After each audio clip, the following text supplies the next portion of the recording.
I started working at my current summer/part-time job last spring. I am situated in a large old building that used to be a country club but fell into disrepair about 10 years ago. Although there's nothing paranormal about my story, it is maybe worth mentioning that the former manager committed suicide in the main office upstairs when they went out of business. It adds to the unsettling quality of this place.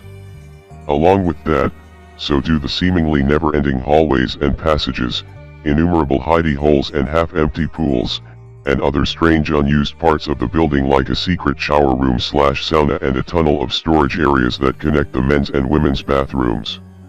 There are also a lot of doors to the outside in this place. It makes sense for a country club, but currently, we only use one small room for the golf course check-in, the kitchen and one dining room for the restaurant upstairs, and the small cafe area for early morning golfers to get their coffee and beer. The cafe area is where I work. In the summer we clock in to open the cafe before 6 a.m., often before the sun comes up. The golf course people come in pretty shortly after, but I would be the first person in the building every morning. I would unlock the front door, disarm the alarm, walk downstairs in the dark, unlock this cage that keeps the drunkies at the bar upstairs at night from wandering downstairs, and crawl along a long dark hallway with no windows to get to the light switch at the end of a hall. This always creeps me out, and I end up holding my keys between my fingers like brass knuckles. I'm a woman in my mid-20s and I've lived in plenty of bad neighborhoods, and ninjas sliding down the walls on the opposite side of whatever doorway is coming up, just because it's pitch black and I am a scaredy bear. By the time I get to the end of the hall and flip the light on, my heart is always pounding out of my chest as I struggle to find the right key to let me into the cafe. The whole situation started when Tim, a golf course employee, mentioned that he kept shutting the door between the men's locker room/bathroom and the storage area that leads to the women's, and every time he would go back in there it would be open again. This, along with some strange noises, was fodder for the bar regulars upstairs to claim this place was haunted by the old manager and whomever else they say died within these halls. Travis, a co-worker in the cafe, also mentioned that a few minutes after he opened, he went into the men's locker room and noticed that it was steamy and smelled like soap. So he went into the shower room to investigate and everything was sopping wet and still hot. He was the only person who was supposed to be there at that time of day, but didn't see anyone, so he let it go. A couple months later, Tim noticed this weird side door that you had to climb up a rickety old staircase on the side of the building, and it wasn't shutting correctly. He fixed it and it locked correctly, and didn't think anything more of it. Shortly after, someone from the golf course came over to tell me that they found someone's entire life packed away in one of their hundreds of lockers that no one uses, and they thought someone was living in the storage room between the men's and women's bathrooms. He must have been coming in before the golf course people set the alarms when they left in the evenings, and leaving after the cafe person, i.e. me, would come in and turn off the alarm in the morning. So that means that every morning, as I blindly shuffled my way down that long dark hallway alone, one of those pitch black doorways actually did have someone hiding behind it. A few days later, a red-faced, angry, bald man in Vietnam-era Army-issue glasses came into the cafe and started screaming, puffing, and flailing his arms around yelling about his stuff getting thrown out. He went over to berate the golf course people, so they asked him about the contents of the locker. His answers about specific items led them to realize this was the man who was secretly living in one of this building's many dark passageways. I never found out much about him, whether he was dangerous or just homeless, but watching him scream about his stuff made it clear that he wasn't 100% rational. I still work there and do a darkness shuffle down the hall every morning when I work, and although they say everything is on the up and up with the alarms and the doors locking, it still creeps me the hell out. There have been some other creepy things that have happened in this place recently to make me think this isn't all over with, which I will post separately, if anyone is interested. Afternoon all. Been hooked on this subreddit since I came across it a month or so ago. Really had wished I had a story of my own but couldn't think of anything. Until last night I was going through old Facebook messages looking for something unrelated to my story, until I came across a string of old messages and the memories came flooding back. I couldn't believe I had forgotten this, but was too tired to write it up last night. I grew up in a suburb out of DC. This happened late 2011, a few months after I had just graduated high school and was working my first job at a restaurant. Instead of starting college in the fall, I started in January, so I was making some money before I left. I grew up in a very religious, Mormon, household. So church every Sunday was just part of the deal. A family friend started bringing a friend to church, let's call him Sam. Sam was, I wanna say, early 30s. He looked like a C version of John Legend if he was from Brooklyn, always wore polo vests, and didn't star in La La Land. We had said a few pleasantries at church here and there, but other than knowing each other's names, that's as far as our relationship went. He adds me on Facebook over the summer and would randomly hit me up on Facebook. Nothing crazy, just a "what's up bro? Saw you at church. You're a cool dude. We should chill." I went along with it but had no intentions of hanging out with him. After a few months I realized he was kind of a weird dude. He posted a lot about Satan on his Facebook and the New World Order. Every time I came across a post of his I'd roll my eyes and keep on scrolling. I hadn't been going to church as much once I graduated, cause honestly, I just didn't want to go anymore. I don't know if he was there every week or what, but I hadn't seen him in person for a while. So it's a normal day at work, it's after 3. I get off at 5, but from 3 to 5 I pretty much do nothing minus eating a few stragglers who come in for a late lunch/early dinner. I'm on my phone wasting time when I see a "Yo Jake, my name's not Jake, you know the drill. What's up Sam? Hey man, do you by chance drive?" "Yeah I do, I'm at work though, what's up?" "Listen bud, my girl left our 6-year-old home alone, can you take me there?" "Yeah man, I'll take you when I get off." We exchange numbers so he can text me his address. I see it's less than 10 minutes from work, so I figure this will only add 30 minutes to my day max. I ask my manager if I can get off a little early and show him the messages. He agrees. Now at the time I wasn't thinking this, but looking back, this was a weird thing of him to ask me. I knew him the same way you know your physics lab partner after week 2. Not exactly someone you hit up to take to your kid who's home alone. I arrive to pick him up and we both say hello. "Hey Sam, so where is your kid?" "Somewhere here in town." I'm thinking it's gotta be somewhere close, right?" "Nah man, he in town B, in West Virginia." At this point nothing felt creepy or off, I was just annoyed. I had a Mr. Robot moment where in my head I'm going off, like, are you shitting me dude? Fucking West Virginia? Not even a different town down the road, a different state? Fuck outta here dude, I'm gonna be so late to whatever bomb-ass dish my mom is cooking up thanks to your non-driving ass. But of course I don't say any of this out loud, I'm already on the hook, or at least felt like I was at the time, and while I don't live in West Virginia, it was within a semi-reasonable driving distance, about 45 minutes each way from the address we were going to. So I nod my head and smile, saying something like, "Oh, okay cool, no worries," and we head out. I don't remember too much about the car ride there, other than I was just listening to my CD I burned and he'd occasionally chime in with small talk. I drove an old 1990 Honda Accord. There was no outlet to charge my phone and I was really hoping to get there ASAP so I'd have enough battery to find my way back. About 20 minutes from our destination I need to get gas. We're in West Virginia at this point and stop at a gas station. As I'm pumping gas he gets out and gets snacks. As he comes back he notices a white lady innocently pumping her gas with a small child in the back seat. "Hey mama. Where's your man? Why you here by yourself? You a stripper aren't you? You a slut aren't you?" Now this came completely out of left field. I felt so bad for her as she hadn't done anything to him and was just the target of his random spew of hate.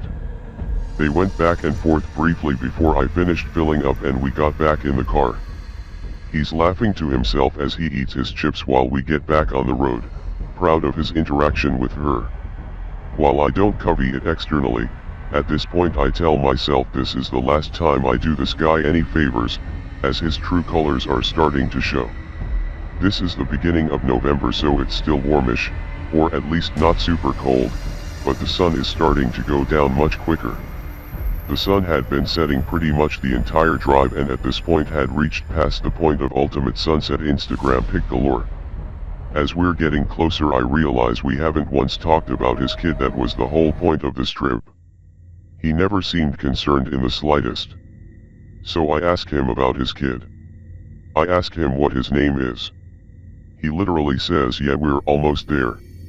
I know he knew what I asked. Still though, not creeped out, but something is feeling a little off. While I could definitely still drive to that gas station again. From that point on I do not really remember specific details. I do remember, however, the street the house was on. We had reached the point of WV where your phone goes from 4G, to 3G, to 1X, to LOL. You think your phone service is your ally. Before we pull onto the street you pass under a stone overpass for a small 2-lane street above, you then come to a stop sign, and come to a 4-way. We go straight and then 5 seconds later make a right onto a dirt road. It was dark, so the street most likely had a street name, but I didn't remember seeing anything. I've never driven down a road so dark. There were 0 street lights. All the houses were on the left and we're completely surrounded by woods. Each house is slightly back from the road and had gravel driveways you had to drive up to get to the house, maybe 20 to 30 feet long. The house had no lights on, but could see a room upstairs was lit by candles. I'm mind blown that someone would ever leave a kid in the middle of fucking nowhere like this. But I had never seen him ever with a picture of a kid on Facebook and had never heard him ever mention a kid or a girl, and they certainly had never been to church with him. We pull into the driveway and he gives me gas money. As he's getting out he pauses and asks if I want to come in quick. Why would I need to come in when he's just going to be with his kid? Why is the house completely dark? What good can come of such a request? But I had a brain fart, and even though my mind said no, my mouth said sure. I don't know why that came out of my mouth. Cool. Come on in, said Sam. I get out of the car, lock it, but I'm scrambling trying to think of an excuse to not go in. I look at my phone, see it's at 1%, and then immediately dies. As I look up I was about to say something to him, but he's not where I thought he was, and instead I find myself looking into a room on the first floor. While it is completely dark both outside and in the house, the moon and stars give just enough light. I notice a face in the window staring back at me. As soon as we make eye contact it just backs up into the darkness and disappears. At this point my nope meter is on full blast. I tell Sam that I didn't realize how late it was, and I didn't want my mom to worry and I should head back for dinner. Luckily, he's not pushy about it and just says alright man, thanks again for the lift. I back out of the driveway as quickly as I can, and get back onto the road. As I go back under the overpass and I'm again surrounded by street lights, I feel the anxiety wash away. All I had to do at this point was make my way back. Luckily we never made a terrible amount of turns, so I was pretty confident in getting home no problem. However, the fun wasn't over just yet. I've hit that point where I'm not just hungry, but I'm in pain cause I'm just that hungry. I see a 7-Eleven's coming up and decide I gotta get a few snacks to hold me over as I'm still about 45 minutes from home. While I was in fairly rural West Virginia, nothing about the store or general area minus the street with no lights felt relatively creepy. I walk into the store and it's just me, the kid at the register, and a guy grabbing something to drink in the back of the store. As I'm walking in I notice the kid working was kinda looking at me funny. He looked like Nas from the Night of, or whatever his name was in Rogue One. With those similar, wide eyes, it was like he was trying to get my attention without saying anything. I didn't pay much attention to it though and went to grab a Snickers and some chips. I get to the counter to pay for the stuff. As he's scanning the items I again notice he's very intently looking at me, then at the item, then back at me, then behind me. I slide my card, put in my PIN, and wait for it to go through. I look up again and notice that at this point he's just staring right behind me and not moving. It's at this point I turn around and notice the guy who was once in the back getting something is now standing about a forearm's length away from me. We're pretty much the same height but he's not looking at me, just slightly off to the side. There was nothing out of the ordinary about him. Usually this is the point where the guy you run into has long greasy unkempt hair or a big bushy beard or Dahmer glasses, but this guy had none of that. Just a super boring looking white guy in a plaid shirt and khakis, who looked like someone you'd see in a stock image someone makes a meme out of. Probably due to his physical appearance, I wasn't really creeped out, but had wondered how long he had been standing there because I certainly didn't hear him come up from behind me. While still looking off to the side he says, "Today's my birthday." As he says the birthday he adds emphasis to it, turns to look at me as he says it, with a slight head nod while saying it, as if to make his point clear. He doesn't say it in a threatening way, or a baby voice, just a normal voice. I just kinda look at him and say, "Cool man. Congrats." Not really knowing what else to say and I'm still hungry as fuck. He then looks down slightly and gives a slight head nod to the side with a HMMPH, like a half chuckle to himself, hope that makes sense. I then hear the receipt start to come out and turn back around. As he's putting the receipt in my bag, the guy behind me then whispers, "Today's not your birthday. Bad bad news for you." I grabbed my bag and quickly looked at the poor kid one last time and for all I know he had shit his pants and was just standing in it. I turned around and as I walked away his eyes followed. For whatever reason I just didn't even say anything to him as my hunger was overpowering my feet at this point and I just wanted to get in my car and open my damn Snickers. I'm about halfway between the store and my car and I look back and he's now standing outside the store. For the second time, I didn't hear him make a sound, I didn't hear the door behind me, but there he was. He was about 10 feet away, just ajar from the door to the store. He wasn't walking towards me, but his demeanor had changed. His face had anger yet lifelessness at the same time. I've never seen such an expression before and can't think of anything to compare it to. He just looked angry, but it's like there was nothing going on behind his cold dead brown eyes. He then says something I will never forget. "I'm just kidding. It's not your birthday. It's Sam's." It was at that moment I no longer felt hungry. Those chills you're never ready for hit me full blast, cascading down my spine like a waterfall of fear. I felt myself almost choke on my inhale as my eyes involuntarily fill with tears. A moment later, he turns, walks away from the store and into the woods. This was the first time I saw him move, and it was odd. He kept both arms straight down by his side and took not super long steps but longer than your average step, and at a very even keel but slow pace. He never looked back. Just kept walking into the woods, which what felt like forever until I couldn't see or hear him anymore. I shake my arms out and bent over to catch my breath as what just happened didn't feel real. What just happened? Who is this guy?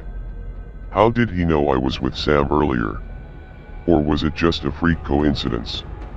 I know for a fact no one followed me from the house to the store as I didn't see a single car between the house and the 7-Elevens in any direction. I then look back into the store, and LOL, this poor kid is just staring at me again like he just witnessed a murder. I put the phone signal with my hand up to my ear and mouth him to call the police. He nods and picks up the phone. I then take a full panoramic view of the area, making sure nothing else was about to happen, and the coast was clear. I get in my car and with a dead phone luckily find my way back home. Fast forward a few hours, he hits me back up and asks if I got home okay. I tell him yeah, and he thanks me again and once again brings up that we should chill. I again go along with it but have zero intention of following that request up. Fast forward now a few months and I hadn't talked to him in a while. I still saw his ignorant Facebook from time to time, but at this point they were getting bad. This is early 2012 now, and Facebook was going through a weird period where people were uploading horrific beheading videos and ISIS-like videos and they weren't getting flagged. Well, guess who posted those on the reg? Sam, of course. I'm lying in bed about to go to sleep when I get a Facebook message. Guess who? Yo. What's up, Sam? I need a favor, I'm in a fucked up situation. How much I can help, but what is it? I need a ride from town A to town B, bro. I'll give you gas money. I don't want to sleep outside. I'm sorry man, I can't, I have no car to come get you in. He never messaged me again after that. I unfriended him and haven't seen him since. He still lives in the same area about 15 minutes from me.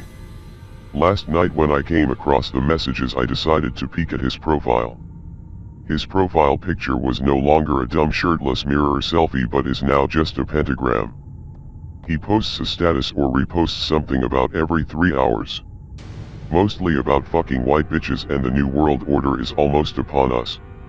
One of the most recent ones is of a CNN video about a town in Somalia feeling as if multiple people were possessed by demons, to which his quote above it was the best. This ended up being twice as long as I thought it would be. I just didn't want to leave anything out. Thanks for going on this ride with me as I went down memory lane remembering it, and I look forward to reading more of your stories. This is my cousin's story. But I don't think she would mind telling it here. It always stayed with me because of how terrified I would have been had it happened to me. I'm not sure if we'll be allowed since it didn't happen directly to me, but it's scary enough for me to share. Back in the early 90s, my cousin and her family lived 7 acres of land in the Texas Hill Country. Back in those days it wasn't as touristy popular as it is now, and getting from one place to another took on average 45 minutes to an hour to get to town or a regular grocery store. Which meant they were all used to driving far to each place and there not being many people around. There also were not too many neighbors in the boonies where they lived, but they were aware of people living around their property down the road. My cousin at the time worked in town. And my uncle, aunt, and 2 other cousins had jobs or were in school on this particular day. My cousin, Sandy, was very tall and attractive with your typical lifeguard beach babe figure. She was tanned, dark-haired with a huge perm, haha, and I'm not sure if she was lifeguarding at that time, but she got off of work pretty early in the day and headed home by herself. They lived in 2 trailer homes on the property, with the main one having a huge bay window in the kitchen that had the windows open for a breeze since they lived on a hill and were able to keep it cool. The second trailer home door was lined up to one of the doors on the first trailer home in the back, so they were both connected to each other, if that makes sense. With the one with the bay window being in the front and the second smaller home connected at the back. There was also a huge deck/porch in front of the front door and one window that my uncle had fantastically got the idea of tinting, so there was no curtain or blind next to the door. In other words, you could see outside but they couldn't see in. So Sandy gets home and is walking around doing stuff when someone knocks on the front door. She didn't hear a car pull up and wasn't sure who it could be. But she was alone, so she peeked out the tinted window and saw a man standing there by himself. She had saw that man walking on the street down the road on her way home, but didn't think anything of it since they had neighbors somewhere further out and figured he was one of them. He keeps knocking and she remains silent. Then he says something that chills my bones. "I know you're in there. I saw you come home." She grabs the cordless phone and hides in the hallway. At this time she can hear him leave the porch and start walking around the trailer homes. She could hear him saying, "I know you're in there, open the door," from the open bay window in the kitchen, and hears him moving around the houses outside and continuously knocking on different parts of the houses. She goes into her parents' closet and calls the cops and hides there. Mind you, they are miles from town. No one is around. My cousin is completely alone, and these are the days before cell phones. I don't know how she managed not to have a panic attack or faint hiding in the little closet, because I know I would have. I'm not sure how long the cops took to get there, but they did and were able to get the guy. He apparently did live in the area in some ghetto shack according to my cousin, and when they busted him he had some drugs on him. As this is happening, my hard-ass biker uncle gets back home from work and the officers tell him what went on. They put the guy on the porch and my cousin identified him as the guy that was knocking through the tinted window. As the cops put him in the car, they leave the door open and tell my uncle to go ahead and say whatever he needs to say to him, because I think everyone knows that the guy probably wanted to do who knows what to my cousin. The cops turned their backs, and I don't know if my uncle hit the guy or threatened to kill him if he ever came back, but he never did. Side note, my cousin's Rottweiler got shot and killed a little while before this all happened, and my cousin was convinced that he was the one that did it for some reason. Edit. People have been asking what he looked like, and she said he was a young guy, probably in his 20s. When he was walking around the house peering in the windows, she said the voice he used was excited. Like he was happy sounding.